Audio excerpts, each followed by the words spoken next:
Hello everybody, welcome back to my channel. Today I will discuss an important type of organic chemical reaction, pericyclic reactions.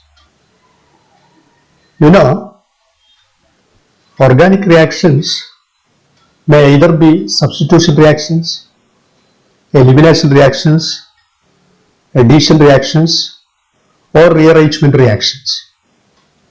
And all these reactions are usually taking place either by homolytic bond fission or by heterolytic bond fission. Right. In this video, I will discuss the important characteristics of pericyclic reactions, the different types of pericyclic reactions, and their examples. Okay. See, pericyclic reaction possesses some specific characteristics that do not have the ordinary organic chemical reactions. Okay. For example, pericyclic reactions are neither homolytic nor heterolytic, a very important characteristic. All the pericyclic reactions are neither homolytic nor heterolytic. They are all concerted reactions with a cyclic transition state, and hence the name pericyclic reaction. They are possessing cyclic transition state during the reaction. They are all concerted, one-step reaction, concerted reaction with a cyclic transition state. Pericyclic reactions are stereospecific in nature. They are stereospecific in nature. Usually, solvent and catalyst do not have any influence upon the mechanism of the pericyclic reaction. Solvent or catalyst do not have any influence upon the cause of this type of pericyclic reaction, upon the cause of pericyclic reactions. Pericyclic reactions are usually reversible in nature, and all the type of pericyclic reactions can either be initiated by thermal or initiated by heat, or they are thermal or photochemical process. Pericyclic reactions are initiated either thermally or photochemically. Okay, we have seen that pericyclic reactions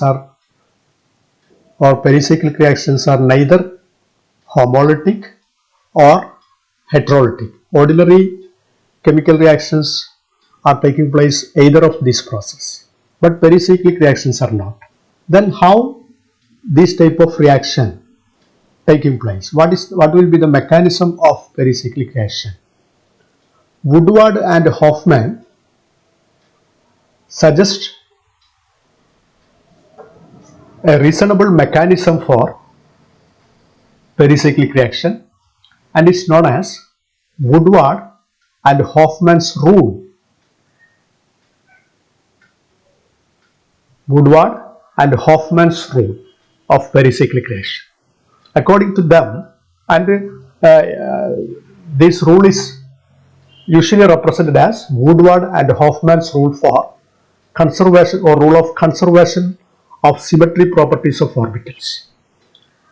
According to them, symmetry properties of molecular orbitals are conserved in pericyclic reaction.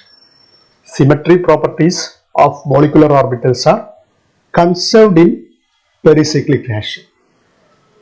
That means the symmetry properties of interacting molecular orbitals of the reactants are conserved in the molecular orbitals of the product.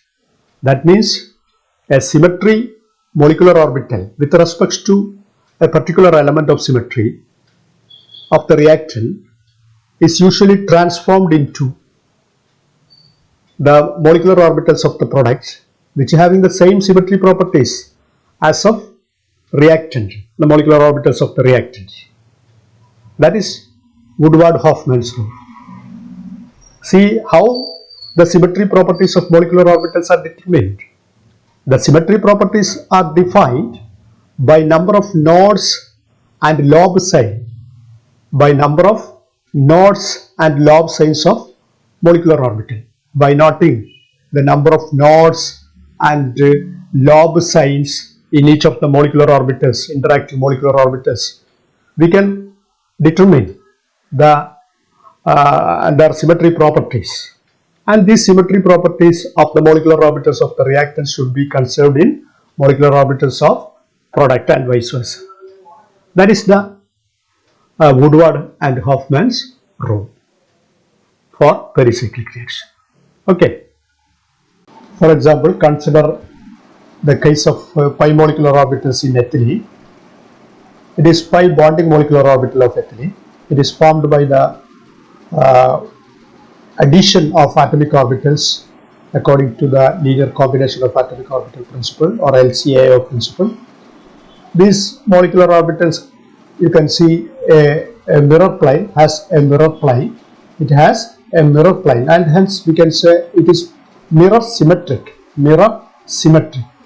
See this case, it is pi star molecular orbital or pi anti-bonding molecular orbital. Pi anti-bonding molecular orbital. It has a C2 axis of symmetry, but not having a mirror plane. It is mirror anti-symmetric. This molecular orbital is mirror anti-symmetric, but C2 symmetry. This molecular orbital, the pi bonding molecular orbital, is mirror symmetric but C2 anti-symmetric. So we can say these are the symmetry properties of these two molecular orbitals. By this way we can determine the symmetry properties of higher symmetry properties of molecular orbitals of higher molecules such as butadiene, hexatriene, etc. Okay.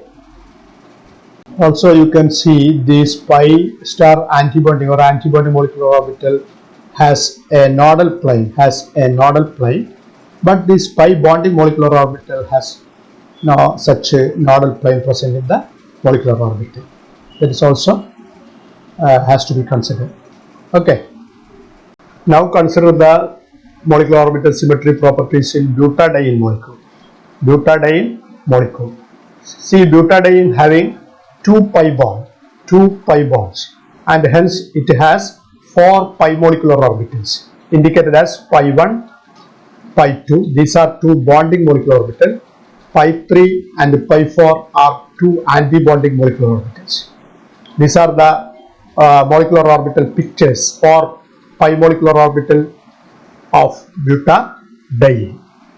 Butadiene consists of 4 pi electrons. These 4 pi electrons are occupying in the bonding molecular orbital, 2 each in each of the pi bonding molecular orbitals. Okay. Then if we examine the molecular orbital symmetry properties with respect to mirror plane, then you can see if we place, in the case of pi 1, if we place a mirror plane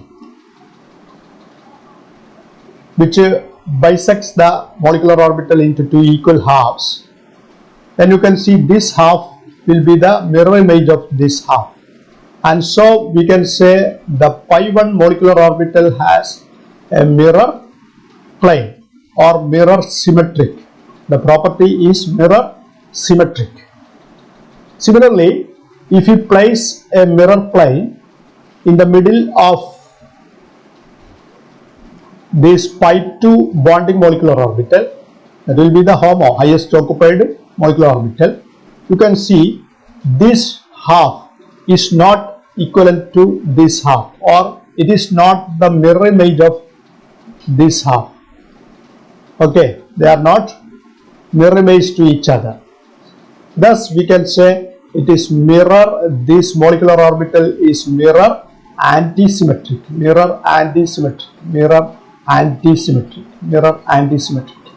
Okay.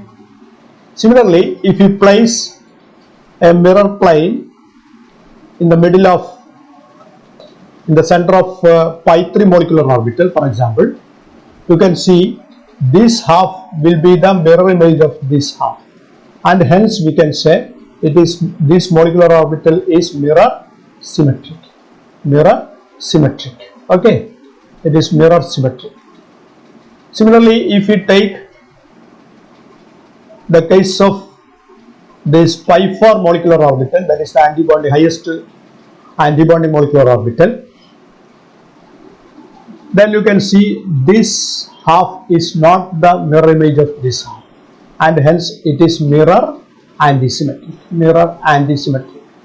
Mirror antisymmetric. These are the molecular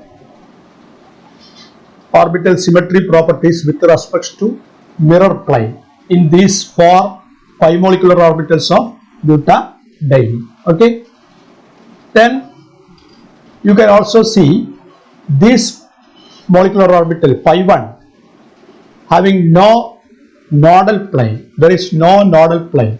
All the lobes are with equivalent sign, plus plus plus plus. The shaded lobes are plus and the unshaded lobes are minus. Then it is plus plus plus plus. All the lobe signs are equivalent, and hence we can say there is no nodal plane in the pi 1 molecular orbital. In the pi 1 molecular orbital, there is no nodal plane.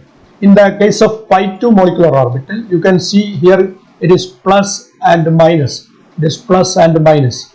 So here is a nodal plane. Here is a nodal plane. Here is a nodal plane. Here is a nodal plane. It is plus.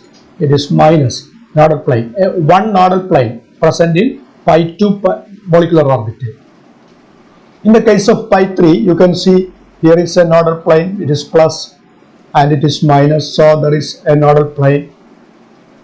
Here is a nodal plane, plus minus and plus, so there is a nodal plane. So in the pi 3 molecular orbital, there is 2 nodal planes. One is here and other is here. 2 nodal planes. 2 nodal planes in pi 3 molecular orbital. In the case of pi 4, you can see here is a nodal plane, here is another nodal plane, here is another nodal plane. There are 3 nodal planes. 3 nodal planes in pi 4 molecular orbitals.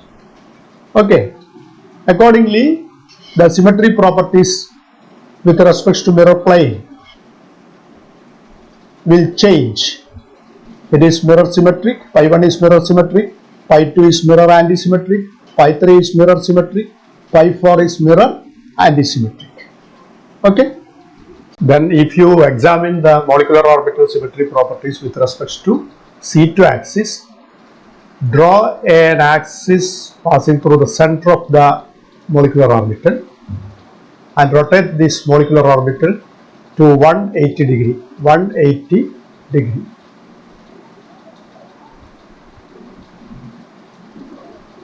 degree.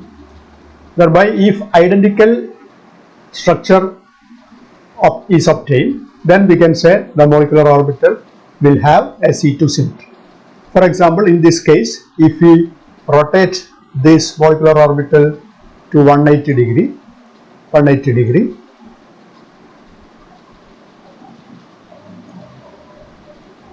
then you will get this object. It is not identical with respect to this molecular orbital, and so we can say the pi 1 molecular orbital will not have a C2 symmetry, or it is C2 antisymmetric. C2 antisymmetric.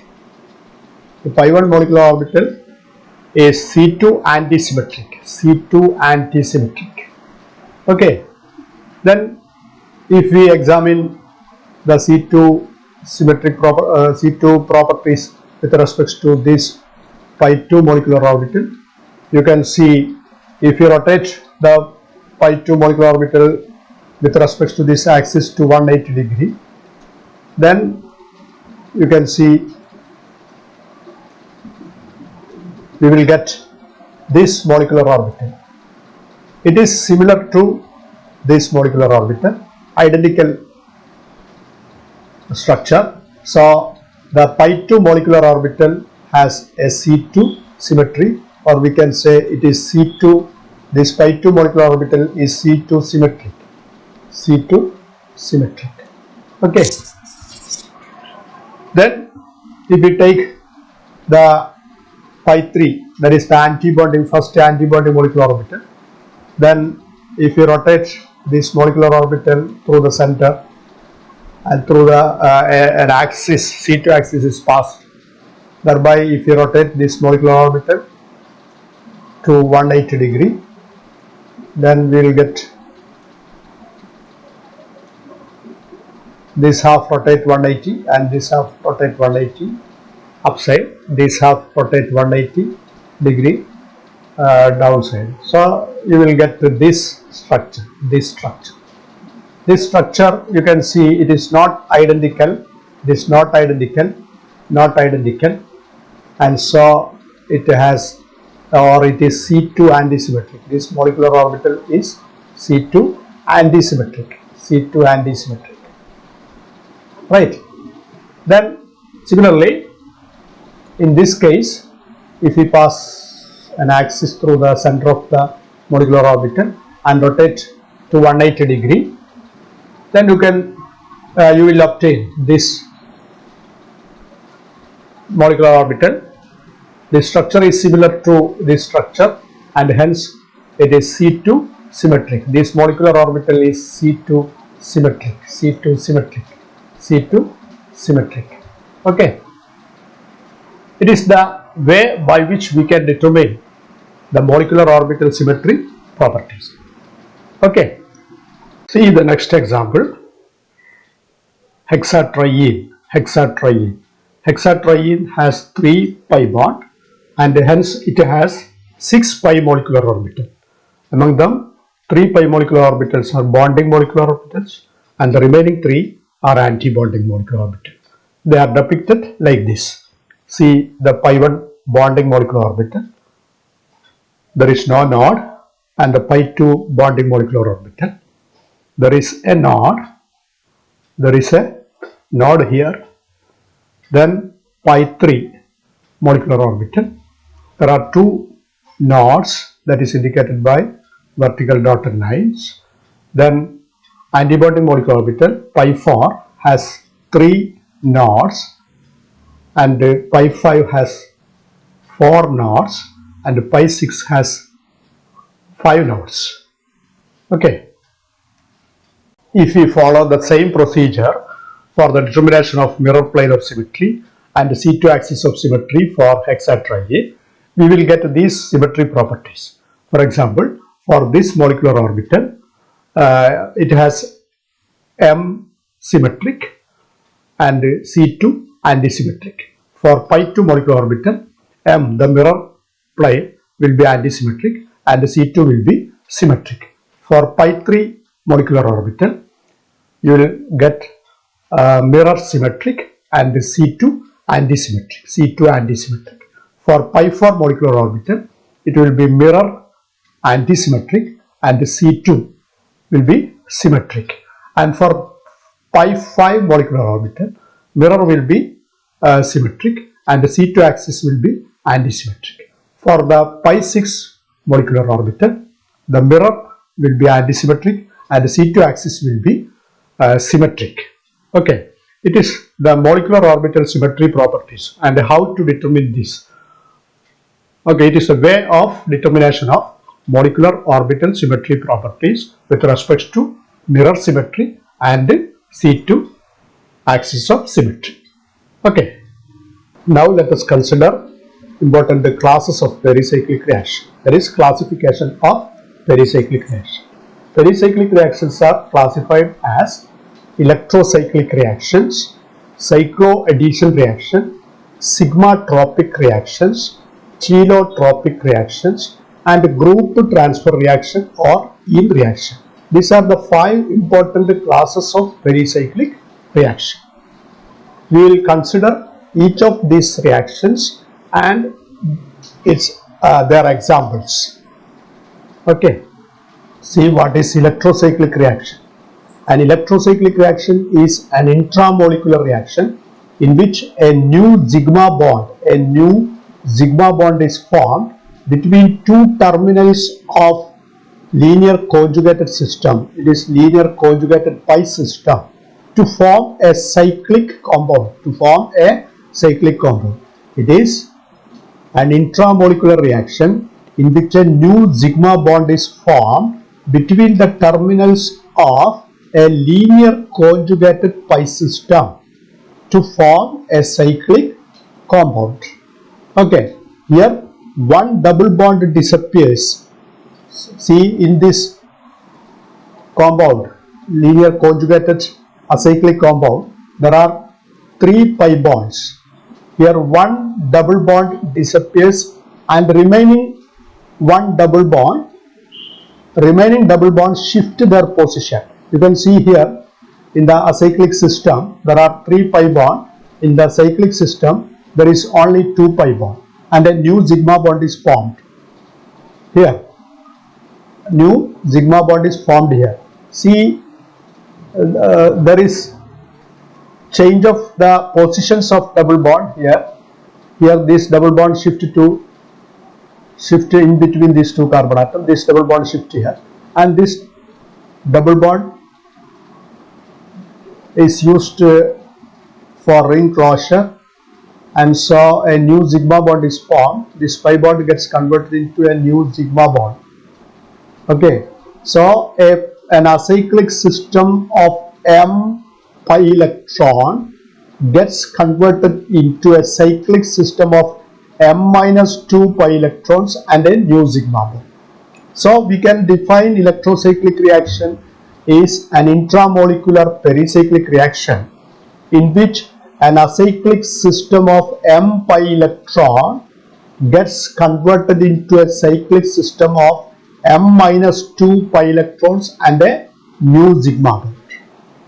See here, cyclohexatriene interconverted into cyclohexadiene. In this interconversion, a double bond, a pi bond gets converted into a sigma bond in the ring closing process. Okay, the forward reaction is called electrocyclic ring closure. It is electrocyclic ring closure. And the backward reaction is actually electrocyclic ring opening. And this type of reaction is called electrocyclic reaction. That is, in electrocyclic reaction, as an acyclic system, acyclic conjugated pi electron system with m pi electron interconverted into a cyclic system with m minus 2 pi electron and a new sigma bond.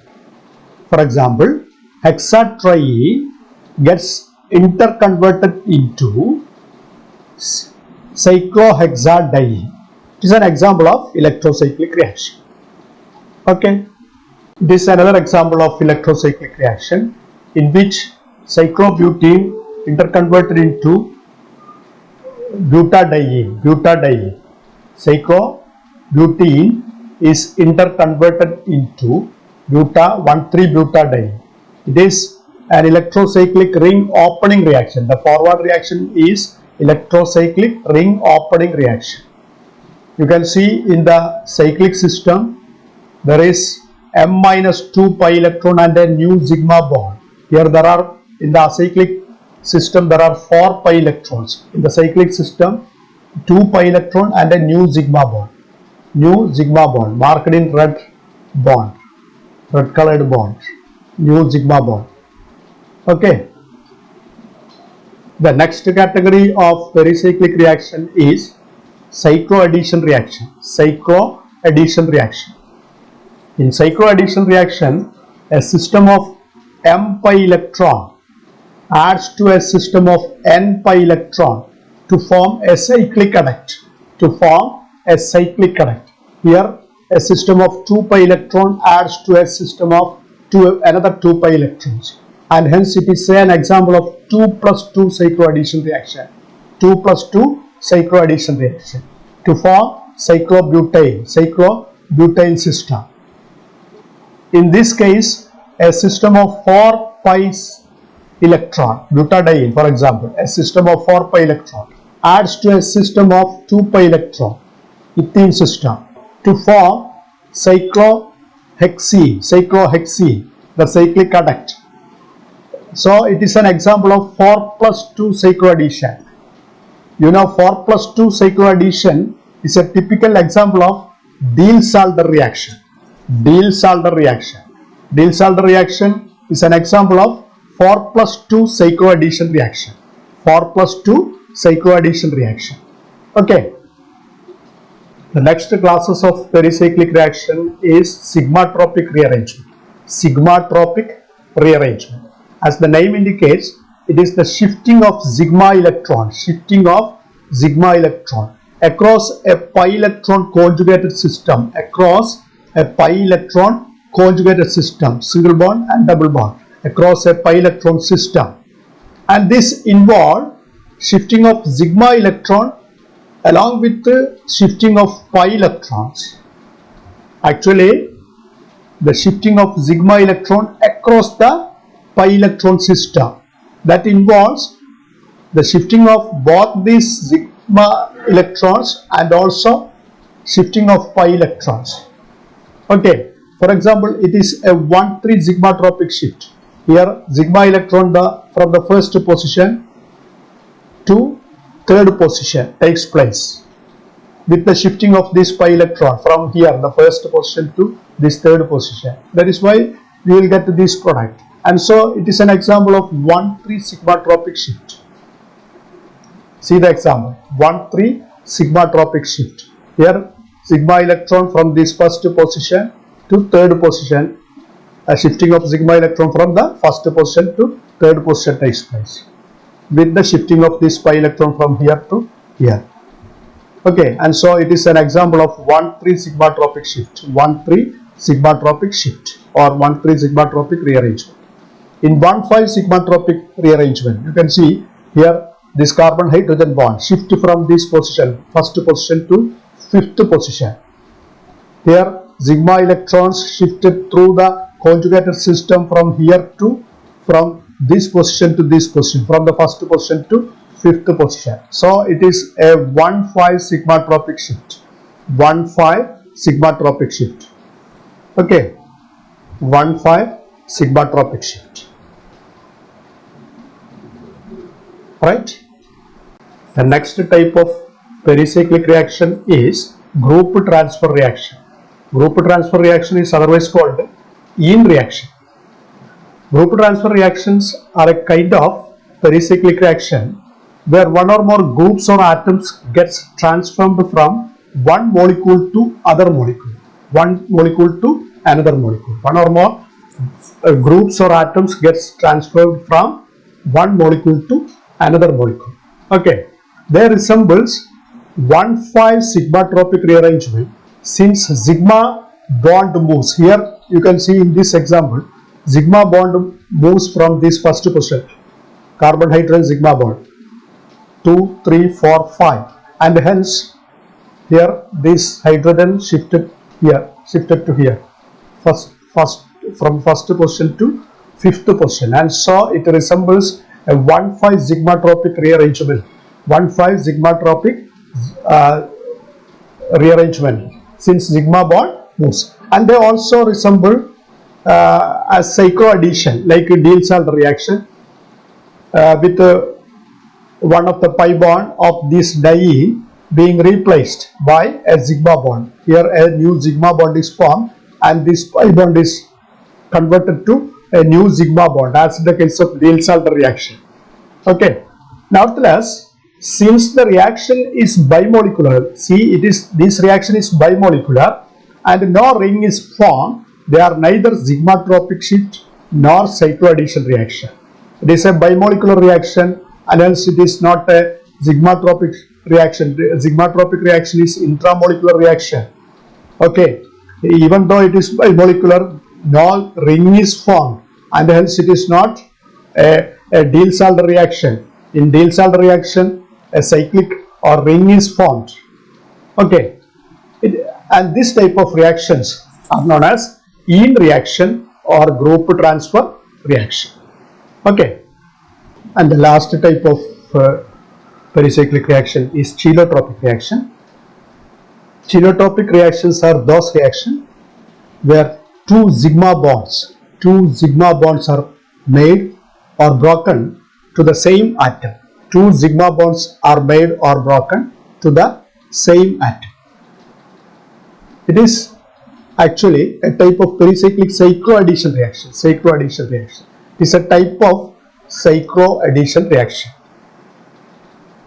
Here two sigma bonds are made, or in some cases it is broken from the same atom.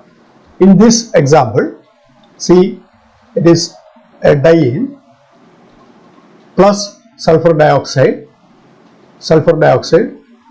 Two sigma bonds are made with a single sulfur atom.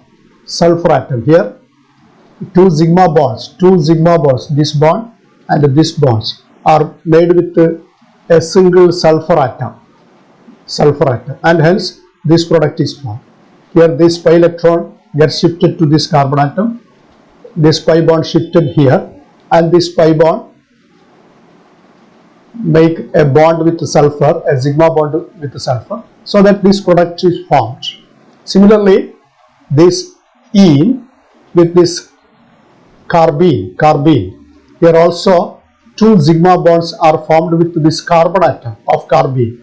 See, this lone pair of electron is shifted or used for making bond with this carbon atom, thereby this pi bond shifted to this carbon atom as sigma bond. A new sigma bond is formed here with the carbon atom by using this pi bond.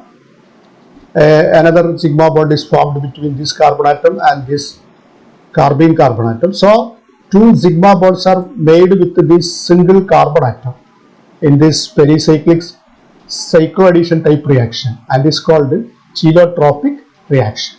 Okay, these are the type of chelotropic extrusion reaction where two sigma bonds are eliminated from the same atom. Here from the sulfur atom, these two sigma bond, this sigma bond and this sigma bond are eliminated from this molecule, from the same atom of this molecule, that is from sulfur atom. It is enhanced by the formation of neutral molecules such as sulfur dioxide or carbon monoxide, etc. Such a extrusion reaction is facilitated by the expulsion of neutral molecules such as sulfur dioxide, carbon monoxide, etc. from the molecule. Here two sigma bonds are eliminated from the same atom. Here from the same carbon atom, here from the same carbon atom, here from the same sulfur atom, here from the same carbon atom from this molecule. So two sigma bonds are eliminated from the same molecule, and such a type of chelotropic extrusion reaction is facilitated usually by the formation of certain neutral molecules such as sulfur dioxide, carbon monoxide, nitric oxide, etc. Okay,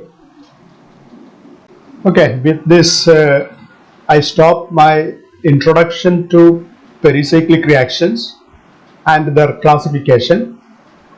In the next videos or in the upcoming videos, I will discuss the analysis of each of these type of reactions using different methods such as correlation diagram method, FMO or frontier molecular orbital methods, and HMO or Huckel-Mobius analysis, etc. Okay, thank you for listening. Thank you.